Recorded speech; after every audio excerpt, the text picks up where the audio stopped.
I am actually launching another line of lipstick, and it is going to be in Australia first. So it's and it is with the original Australian factory.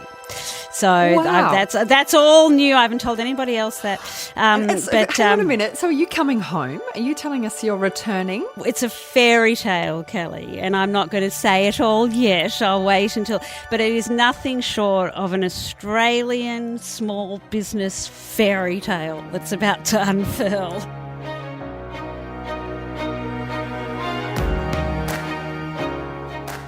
I'm not much of a makeup person. Maybe if I'm going to a nice dinner or I've got an important client meeting, I'll put on a bit of foundation, a little bit of blush, just the basics to make sure I look like I've actually slept the night before. But when I really need to take control, it's just the bright lipstick that does the trick. And in the 90s, if you were looking for a lip colour that sent exactly the right message, signalling that you were on top of life, you reached straight for a Poppy King lipstick. In fact, Poppy King was the 90s. She was absolutely everywhere in Australia. And that's because she understood the importance of spinning a yarn. She knew that story was a key to success, and this was well before it became the branding buzzword that it is today.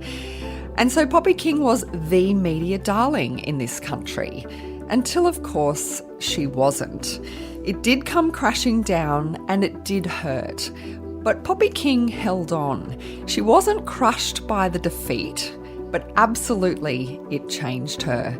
Poppy King, welcome to Curveball. Well, thank you very much. It's a pleasure to be here. And when you say when you say my name, I'm thinking, my God, I wonder who that was. It's like, oh, that's me. She's talking about. So it feels like so many different lives, 9 lives. Now, making lipstick isn't really something that you can just have a crack at in your back shed. It's a very specific manufacturing process. It's quite scientific. So how did you start at such a young age? Well, what I did was I sort of thought about it in a Willy Wonka-esque way. You know, Willy Wonka doesn't actually make the chocolate, but there's a factory and he's designing it and he knows what he wants. And, I think Willy Wonka's probably always been my number one sort of business influence. And so I thought, well, I can't make lipstick, but I need someone to make lipstick for me. And so I decided to look for a lipstick factory and was sort of looking up in the phone book in the yellow pages. This was 1989, 1990 for lipstick factories, and there wasn't anything listed under lipstick factory, would you believe? I mean, gosh, I couldn't believe it. Like, what do you mean there's no listing for lipstick factory? Batman's Cave, no lipstick factory. Anyway, and so I realised that it was under cosmetic manufacturers, which is a much less glamorous sort of way of saying lipstick factory, and ultimately ringing around all of these small industrial factories in the outskirts of various capital cities of Australia. I found one that said, we make lipstick. And I said, well, can you make it? Again, going back to that Willy Wonka thing, I knew what I wanted, which was a matte 1940s style lipstick. I said, can you make a lipstick that's not shiny? And they were like, yeah, we can do whatever you want as long as you order X thousand units. And that's when I had to go out and turn it into a business plan and all that kind of stuff, which was as a 18-year-old straight out of high school, I was probably helped a lot by a kind of school project mentality. And that's the thing, right? There's the lipstick and the Willy Wonka imagination that clearly you had, but then you've got to get the money, you've got to raise some capital. You can't just order hundreds of thousands of units without the money. How did you secure money? Well, and luckily back then manufacturing was so much smaller, so you didn't have to order hundreds of thousands. Now you have to order hundreds of thousands of units. I was in the process of kind of that Nancy Drew school project sensibility that I had about sort of finding the money, I was asking and looking up what a business plan was and how to write a business plan. And again, this is pre-Google, so it's very different. This is like microfiche, going into the small business development centre in Melbourne, all this kind of stuff, and then started to ask people who I knew, who my mother knew, who were in business, like some advice about writing a business plan. And eventually, by the time I got used to sort of talking a little bit more in that language, and I started seeing a few people. One person was really impressed with what I'd already done so far in finding a factory and being able to articulate the sort of Willy Wonka-esque element of what I wanted to do and why. And I was 19 at that point, and they decided, instead of just giving me advice, that they would become my business partner. So it really came about through, they say that luck, is preparedness meeting opportunity, and in the literal sense of that, it was preparedness meeting opportunity. Like, I was prepared. It wouldn't have happened, if I hadn't already done some of the legwork. So I think articulating your vision is something that has been a constant both challenge for me and also made the huge difference in whether or not I get something off the ground, because, you have successes and you have failures, and the two things are intermingled, but articulation is always involved in a success. And so in a matter of years, you went from having your idea to producing it to then getting your lipsticks into stores all around the world. And this is all from Melbourne before social media and the internet was, connecting the global kind of business world, right? So how did you build that international network? Again, it was sort of going viral before there was such a thing. And I really sort of do, again, bring it back to my sort of last year in high school, which, to tell you the truth, I didn't really pay much attention to the actual high school curriculum. It was more like an annoyance kind of than anything in between everything else that I wanted to focus on. And so I didn't really pay much attention until English class, and we did this subject within English of images of society in the media, and this was 1989, and I remember not paying attention, and the teacher saying something about story and the media, and using this adage saying that if a dog bites a man, that's not news, but if a man or a person bites a dog, that's news. And it was kind of like and it just explained it to me straight away, that kind of like the story was, it was unusual that I couldn't find lipstick I wanted, and therefore I started my own company. That was the man biting dog instead of dog biting man, so to speak. That was the really unique element that first, and I saw what it did in Australia, and so I decided to come over to New York and sort of try my luck over here, never really thinking, seeing if I could get it into any stores over here, never really thinking that I would get it straight into Barney's New York, like the hottest store in the world. And then from there, the fact that it went into all these other stores is really a tribute to Barney's more so than me. I know they backed you very early, and they loved that sense of storytelling. You had the saints and the sinners kind of lipsticks, and that was the second brand. So that was Lipstick Cream, which I know we'll get into. It's all a little bit confusing, but so Barney's, up until they closed, which was 2019.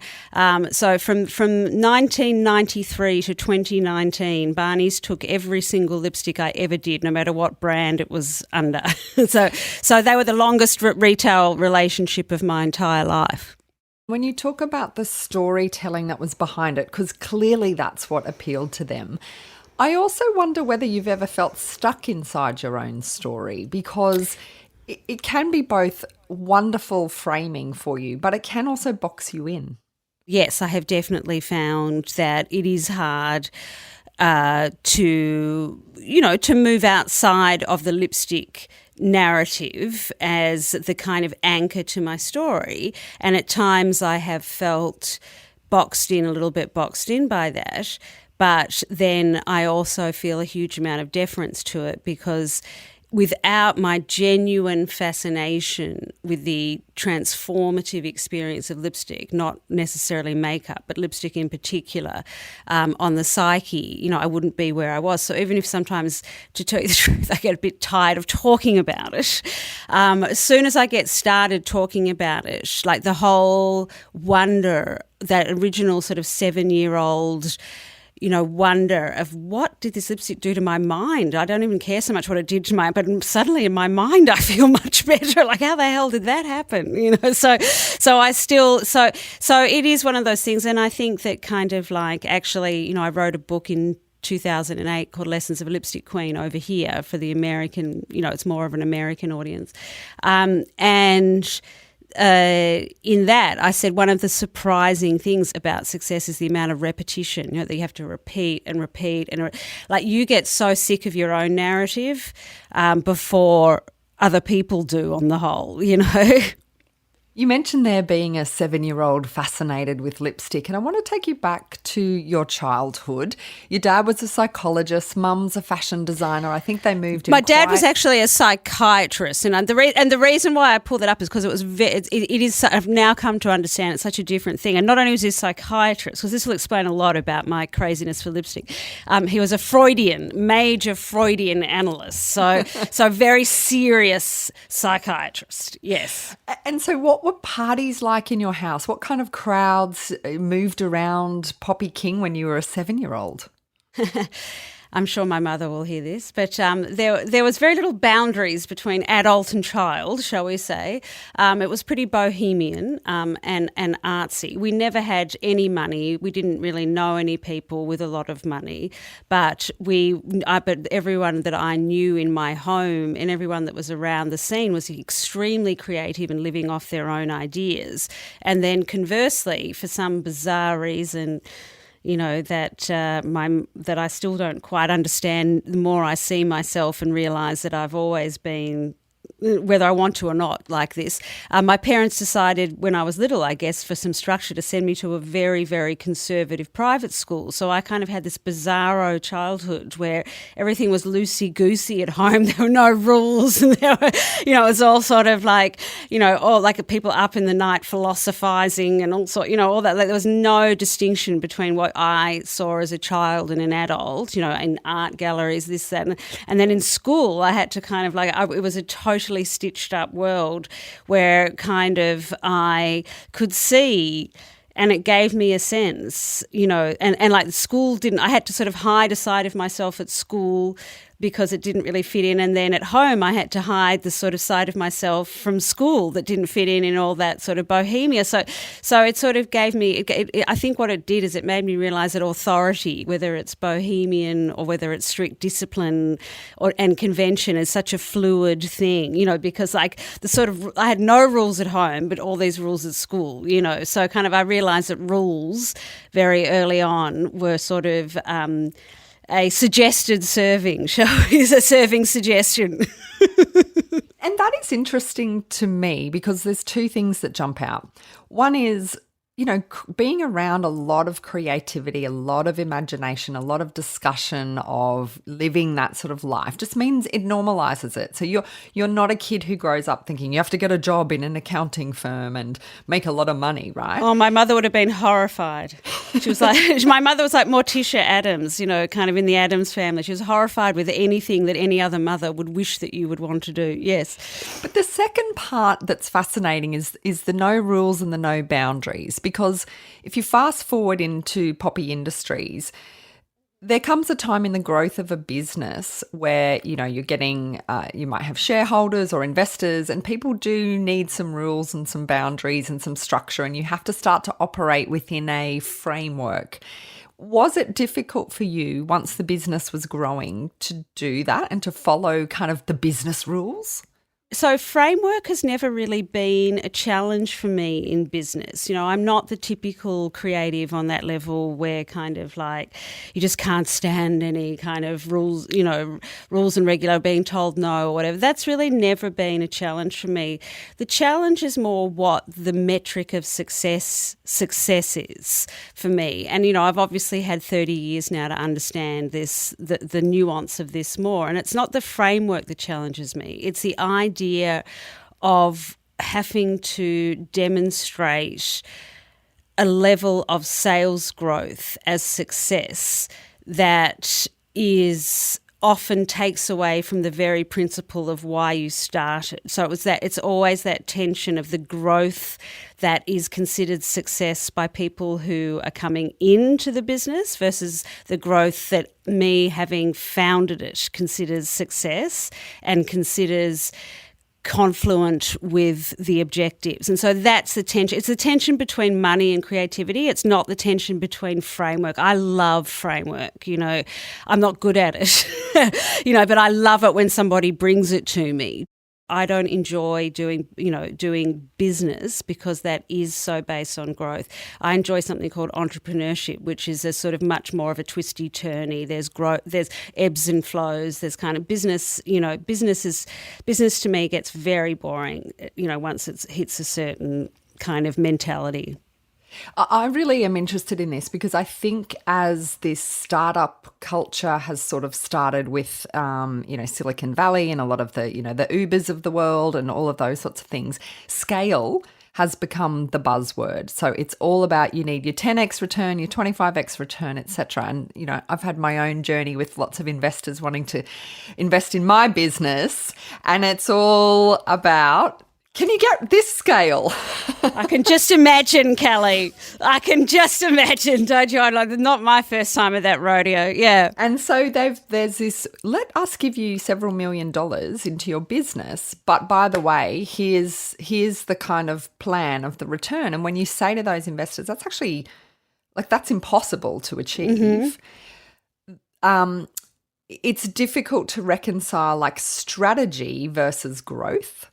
At this point, scale is really a really dangerous metric because it involves a level of creating a demand that is not, certainly when it comes to consumer products, that is not sustainable. You're just constantly creating more and more and more and more demand, and this sort of designed obsolescence that things go out and stop working. And, all of this, the scale and the speed with which we're making consumer products at this point is, particularly knowing what we know about, the Earth. Planet, yeah, is absolutely insane. And I do think it's going to come completely crashing down. And I do think, in terms of, I don't mean the Earth, don't worry, I'm not one of those doomsday, I think that kind of measuring business on this scale is ultimately going to be perhaps what Gen Z and new generations really just put a stop to. That you're not, and for me, the idea of the bane of my existence, and I've never even run a public company. I can't even imagine what it's like with a public company, is quarterly reporting. I mean, quarterly reporting, when you say it like that, so I say, quarterly, that's 3 months. That's 3 months. You have to demonstrate every 3 months a disgusting level of growth. It's gross. To me, it's just hideous. And, any business partner that's come anywhere near me, and I've always they can say right from the start, oh, yes, we understand that about you, that growth is not the main, profitability, absolutely, accountability, but they act as if I'm sort of meaning, I just want complete, and I just want to run around being crazy and bathing in champagne and spreading gold dust, no, accountability and profitability, absolutely. But I do not, I'm not going to measure it by growth. I'm going to measure it by repeat customer. There are all sorts of other measures that, to me, growth is kind of like a consequence. It's not an objective.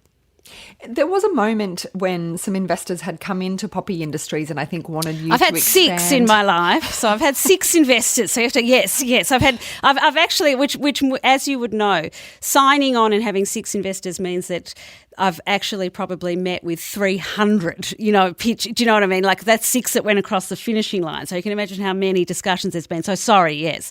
I've had many. Yeah. But at one point, the idea was, yes, you did great lipsticks. Okay, so let's expand this out to a whole cosmetics range. Let's go into chemists, not just, makeup counters, etc. I think you weren't interested in that. Can you tell me why? I love being in chemists. Like that, chemists were great. I mean, I used to spend quite a lot of time actually doing sales and stuff in chemists. Like there was Amcal, I think was one. I can't even remember the names. Yeah. So it's not so much the chemists. It was more. So it wasn't so much about kind of like the mass element. It was more about the bloated product line. Kind of that there was a point when.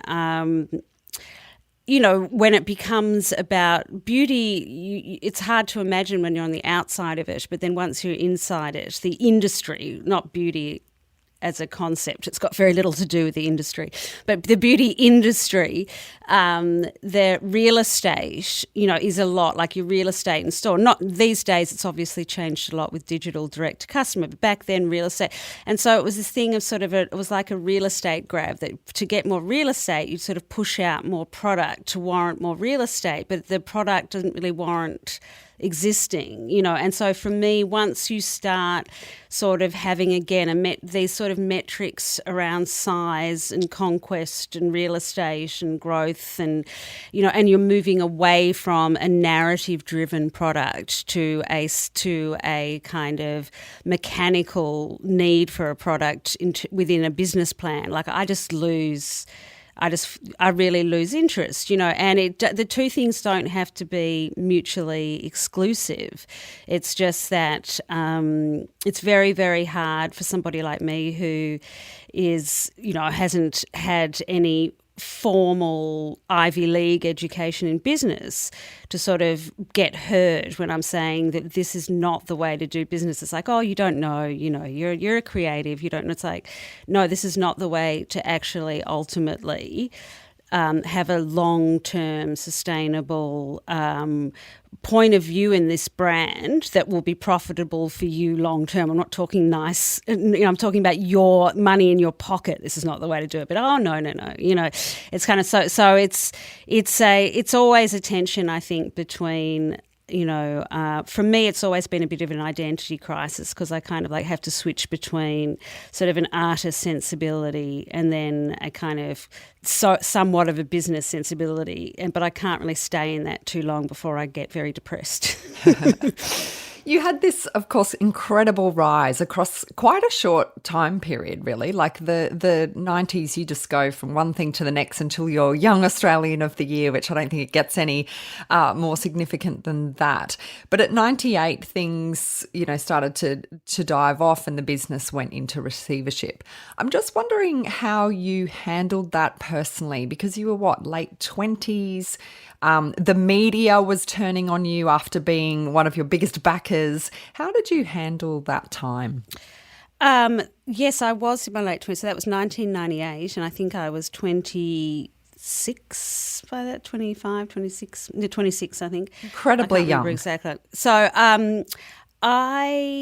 So the business went into receivership. I mean, I've never really sort of fully explained the whole backstory, So from the outside perspective, put it this way, the business looked like it went wrong, that it went bust. And from it, certainly it going into receivership meant that there was a problem.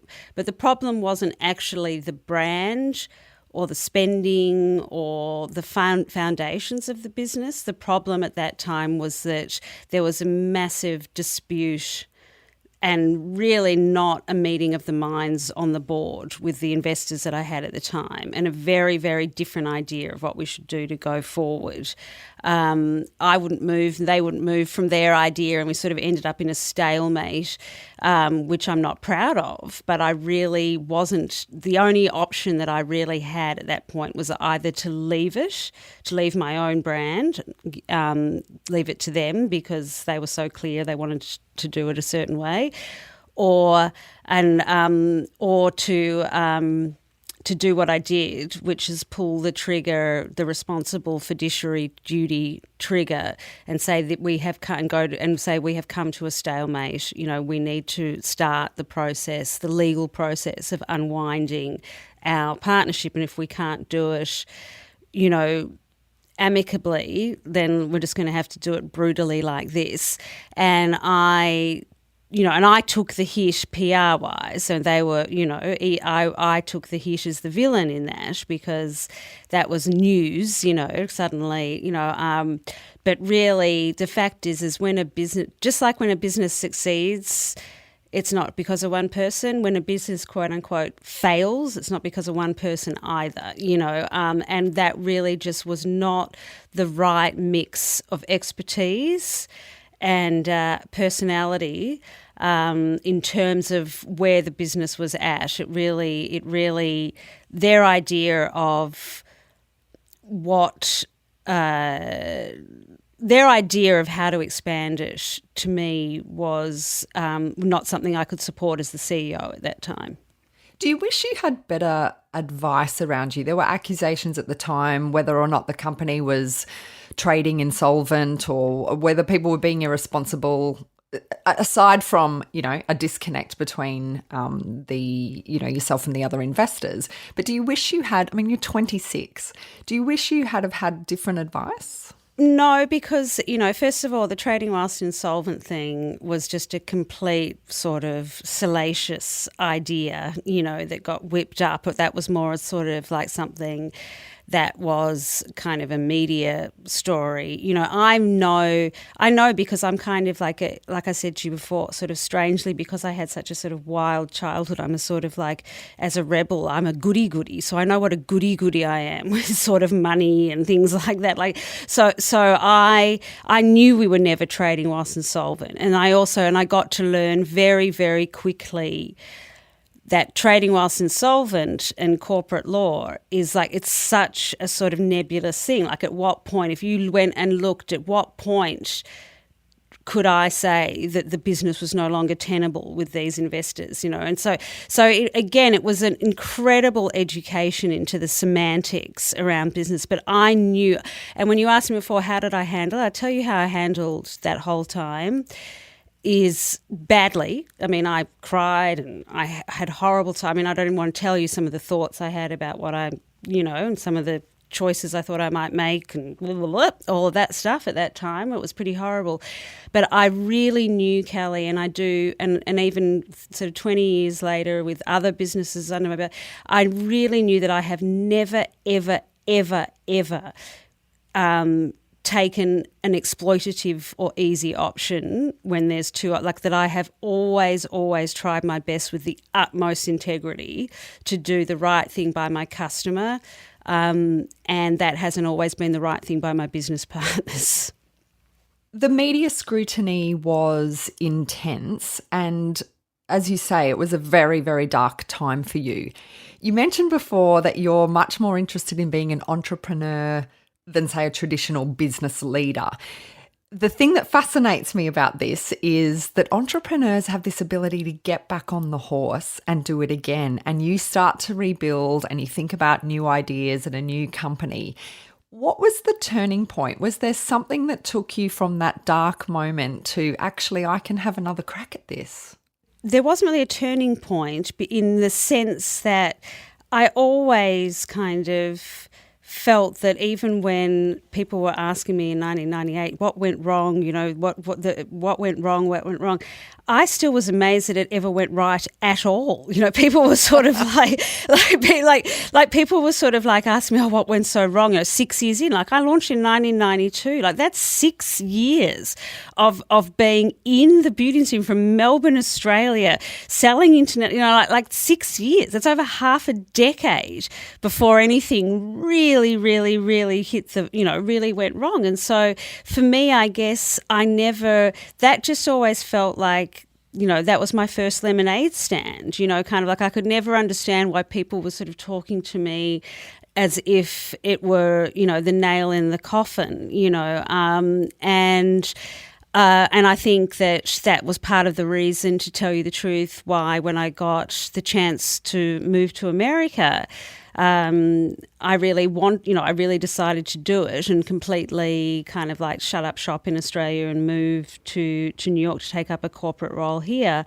And then I got this offer for something completely different in 2002, which was from the Lauder Corporation and from the man himself, Leonard Lauder, who at the time was the chairman, to move to New York. And so that was, and I think really, and I really think as it's been a theme for me actually from the entire 20 years in Australia in varying degrees, Leonard Lauder has been somebody that has often come into my life as a mentor and a friend and a very respectful business person with the narrative ability that I have, that he sees, and always and often been the person, as he was right back then, to say, don't give up just because you had one rough go. Like, that only makes you better, you know. And so I think it was a combination of my own attitude and then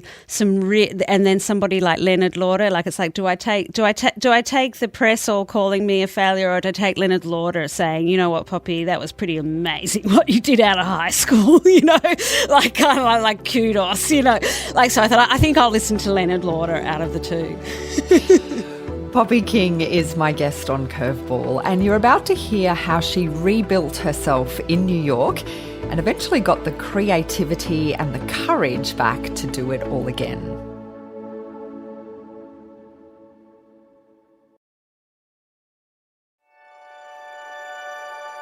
This is Curveball and I'm Kelly Reardon. Now, Poppy King had just landed in New York. She'd left Melbourne, she'd closed the book on a roller coaster ride building a huge lipstick empire called Poppy Industries. And she had to start from the ground up in America, rebuilding her network and her passion for lipstick. Poppy, you'd been a boss yourself. You'd run your own race for, almost a decade. So what was the shift like when you did work in a corporate culture in the US when you were working for Estee Lauder? In my mind, I've always had a boss, and the boss is the customer. You know, that's who I report to. That's who I'll always report to. There are other people that I have to deal with in order to report to the customer. So I've never been somebody that's never felt like I don't have a boss. You know, I've always felt like I work for someone, and that is the customer. And you know, the customer doesn't always agree with me. The customer doesn't always like what I'm doing. You know, but they still are my boss, whether I like it or not. So for me, I think what was really so difficult with the full-blown corporate experience, so not consulting to them, but actually being embedded there, having people report, being in all the meetings, it was all the process was very, very, was really, really hard for me to see where the benefit of it, you had to get invested more in the process and the product, and I just kept on, and for me the process was just well and truly too remote from the customer. It was much more about kind of internal objectives than external ones, and I'm. So for me, the corporate world is topsy-turvy because everybody's managing up to whoever they report to, whereas I'm managing down, so to speak, reporting to the customer, and never the twain shall meet. I'm sitting in these meetings as vice president, like trying to explain, no, customers don't want that. They're like, no, but my boss does. Like, no, but customers don't. You mentioned that you were quite high up in the Estee Lauder company, quite a prestigious role as a vice president there. So what made you then start thinking about establishing Lipstick Queen, your next business? Because you could have just stayed in the Estee Lauder company, I'm sure getting, quite a good salary, living a great life.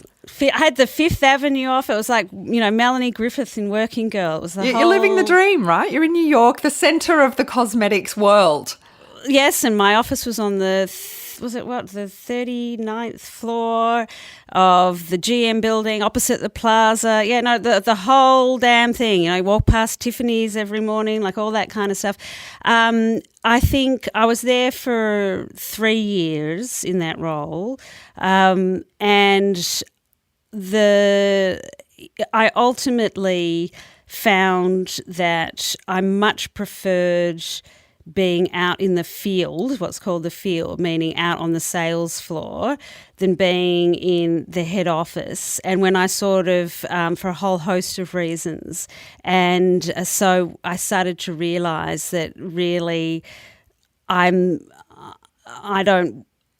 would rather sort of be sweeping the streets with my dreams about sort of what beauty means than in a head office kind of like that is at that time, sort of not in tune with kind of like what I consider to be beauty. I had no idea it was going to get 10 times worse as the beauty industry in the last 10 years has just gotten repulsive with all this celebrity and influencer and all this kind of stuff, in my opinion, so I think I just realised that kind of like it's always been real women that I'm interested in, and you don't find, working as a vice president in a Fortune 500 company, it's not the hub of real women, put it that way.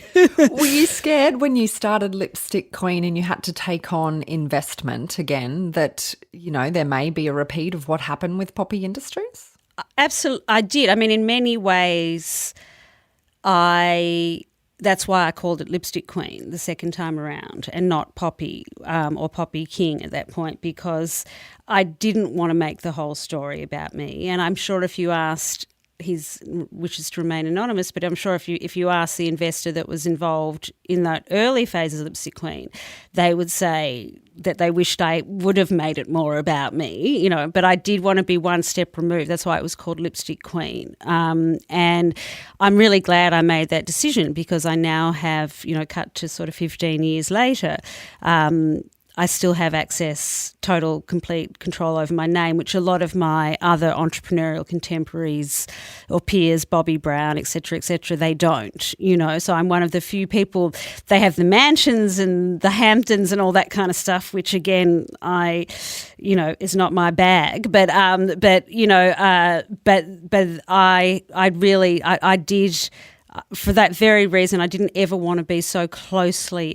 I wasn't ready to be closely associated with the product in the same way again. And I think in many ways that probably hampered somewhat of Lipstick Queen's possibilities in some ways in the early days, because I was trying to be a little bit one step removed. It is that founder's curse, isn't it? Because in so many ways, investors, they invest in a founder. They're rarely investing in a business. They're often investing in a person that they believe in, who has a story. But then, of course, when you try and scale, everything is on the shoulder of that poor founder and that one name. That's exactly right. And I think so then so the first investor that was involved from inception with Lipstick Queen, they were involved up until 2009, so from 2006, 2009. And then after 2009, they decided that the project was too small for their objectives, and so I looked for another sort of situation to house and continue to grow the brand with, and that's when I sold. That's when we sold it 100% to. This was 2000. By this stage, 2011, to another major corporation. And this time it was the Fisher family, which owned The Gap and Banana Republic and Old Navy, and that was a very strange situation, because I went from running Lipstick Queen to then being just consulting back to it. One of the things that was just so absurd was sort of sitting in a board meeting once and seeing the sales projections that they had projected in terms of growth for Lipstick Queen, because at that point Lipstick Queen was doing really well. and kind of looking at it and really realising that they were sort of projecting all this growth in all these different countries and at the same time. And really when it just relied so much at that point on my being there and telling the narrative. Like I don't know how they, like so it feels absurd as a creative person to not be made part of the sales projections because it often relies a lot on, and as a founder, on your own energy and charisma. And so having sales projections told to you and then you've got to match your energy and charisma to that was not something I could mentally cope with for too long. It does seem common now that a founder, sells down either a majority stake or the whole business to a company. You take some money off the table, which is great, but then you're often, as part of that deal, you still have to remain in the company for a period of time. But that's almost like cruel and unusual punishment, right? You sort of, you're no longer in control. It's pretty weird. Yes, it's pretty weird. It's pretty weird, because you go from being the sort of founder to being sort of an employee, and it is, and I know plenty of founders who have found that extremely difficult, but just sort of kept going with it anyway, whereas I couldn't. So really at my own risk, I kind of left Lipstick Queen in 2017 because I just had enough of the sort of thinking there and really decided that I would rather swap the problems of being a startup for the problems of being a kind of a commercial emerging brand with very little connection to the customer. You mentioned before the influence of these big celebrities on the cosmetic industry now. I think about someone like Kylie Jenner's cosmetics empire.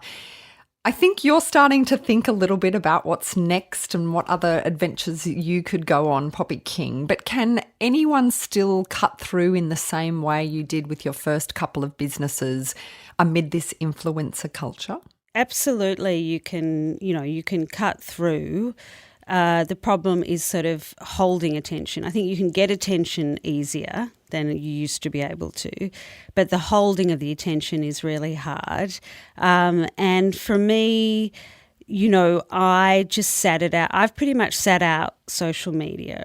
So it's sort of, I decided, or I just sort of I couldn't even really make the decision. It just was intuitive for me in my personality that I wasn't going to switch and sort of try to become what's called a beauty influencer, not because I have anything against that, but it's not me. I don't like the title influencer. I don't really want to influence people. Like it's just sort of something I'm not comfortable with on any level, and I think it has peaked as a indicator of entrepreneurial potential. I think so many people have been burnt, sort of particularly in business, launching brands because somebody has a huge following and then realising that followers and customers are two very different things, And so I think I sort of sat that out, and it was scary financially because I kind of lost my relevance. And when you lose relevance in America,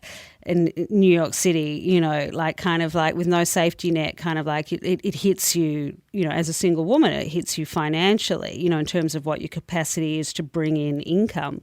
And I really sort of sat it out with a long game in mind, sort of waiting until I felt that really was a time again when the kind of authenticity I have is something that is a frequency that can get noticed, versus kind of like having to, so where I could emerge back authentically with a chance versus trying to emerge back onto the scene, but sort of trying to become an influencer and doing selfies and doing this and doing all of that. And, it's just not me. So I've been very reclusive basically for the last 4 years, after, sort of, and in that process, have started painting in lipstick, and I'm painting and painting.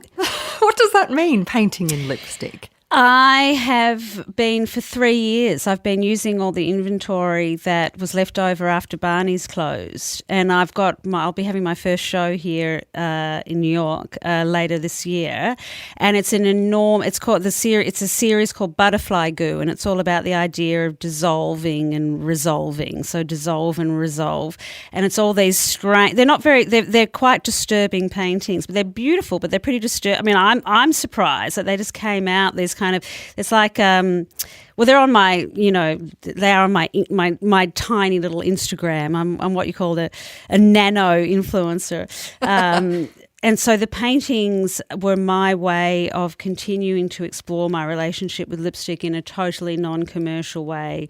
I never expected to have found a whole visual language 3 years later. I mean, I've got over 150 paintings. I mean, not all of them. I mean, there's probably only 5 of them that are really amazing. But I've done it, and I've sculptures, everything. I've turned the entire inventory that was left over from Barney's into my first art show. Was this a pandemic project? How did you go from Absolutely. The lipsticks that you're wearing to them being on a canvas? Absolutely. I mean, I was my whole world when the pandemic came, and I wasn't one of those people that had a second option to get out of New York. Like, I didn't have a country home or this or that. So I was here in Manhattan the whole way through, downtown Manhattan, the whole way through a pandemic was quite something. And I really hate being involved with single-use packaging at this point. Unfortunately, I can't ply my trade yet without having to have some involvement in that. But what I realised is when I had all this inventory left over from Barney's closing, and then a pandemic happened when there's masks, so I'm not going to be going out selling lipstick, I just felt such a huge responsibility to do something interesting with it, like not just make it into landfill, or not just try and sell it somewhere for $2. And my accountant was bugging me saying, you've got to do something with all that inventory. You can't afford to just sit on it. You can't afford to just sit on it, and sort of, giving me, as his job is to sort of give me the red alert all the time. And I just started thinking about it like, maybe I'll do something interesting with these lipsticks. And then, of course, it just sort of occurred to me, well, let's see what they're like as crayons on canvas. And 3 years later, I've got a pretty big show coming, and I've already started selling. Is this the new phase for you, Poppy? Are you now an artist? And in the literal sense, I know you've always been an artist, or will you dip your toes back into the beauty world, the cosmetics industry?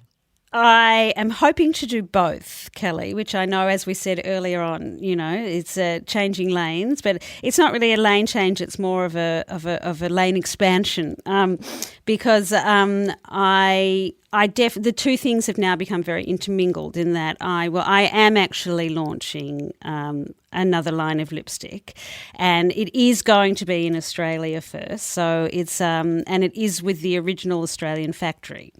So wow. That's all new. I haven't told anybody else that. But hang on a minute. So are you coming home? Are you telling us you're returning?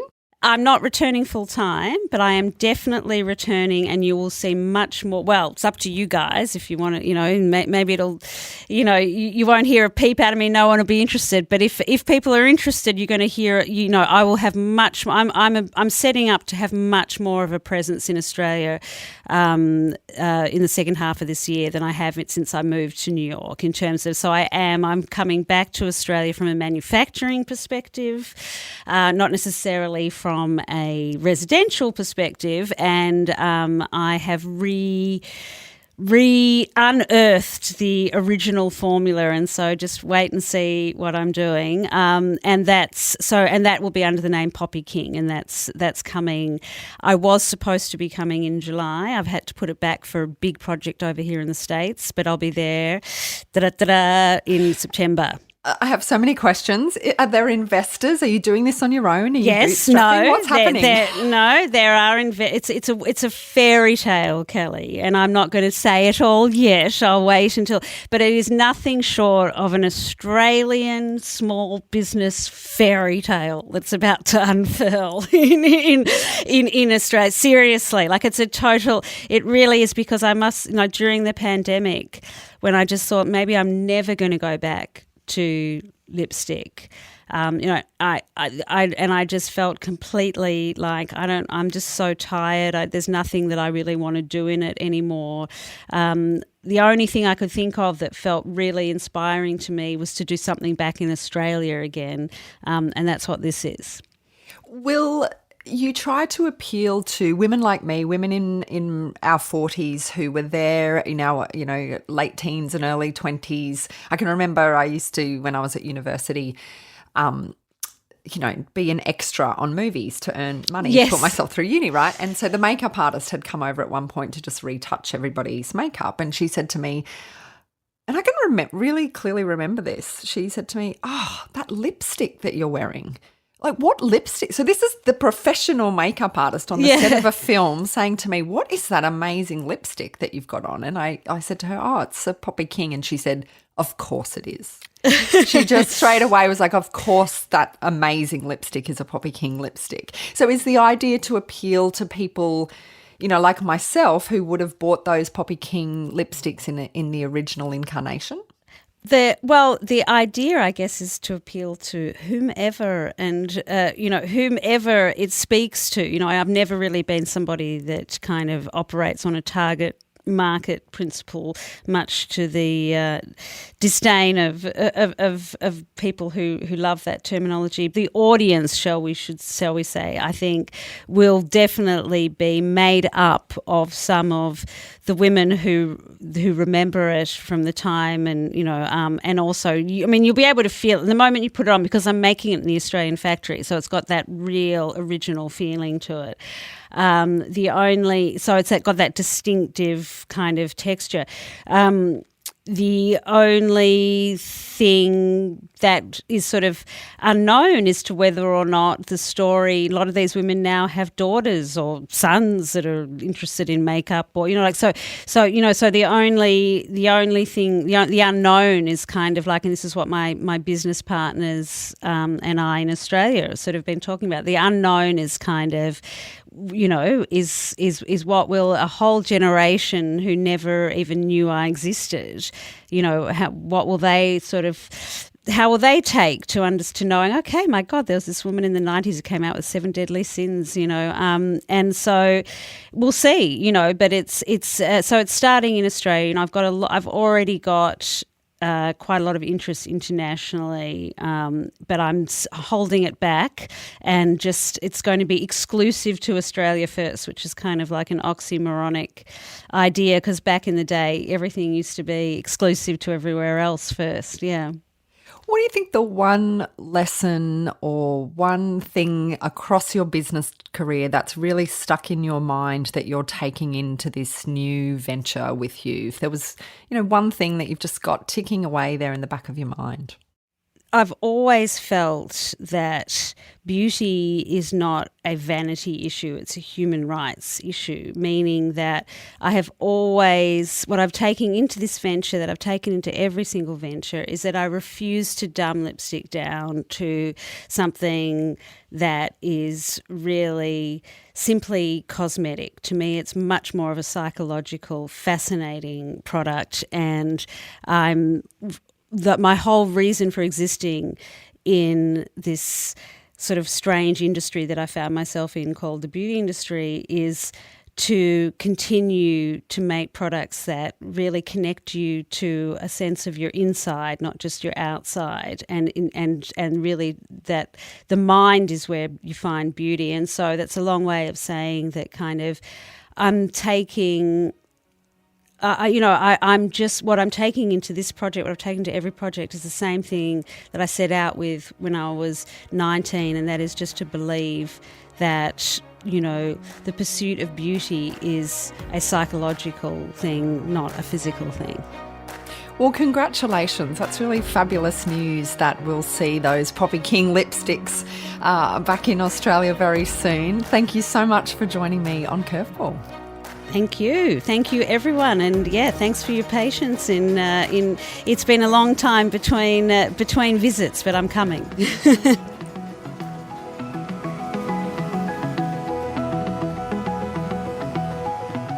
Curveball's produced by Dead Set Studios. Look, do me a favour right now. Do leave a review for Curveball in whichever podcast app you choose. There's now 4 million podcasts out there, so it's really hard for people to find the good stuff. So if you'd like to leave us a review, that really helps other people find the show. And you can find more episodes or suggest a guest by heading to curveballshow.com. This episode was produced by Grace Pashley and edited by Liam Reardon. It was recorded on the lands of the Turrbal and the Yagara people, and we pay our respects to elders past, present and emerging.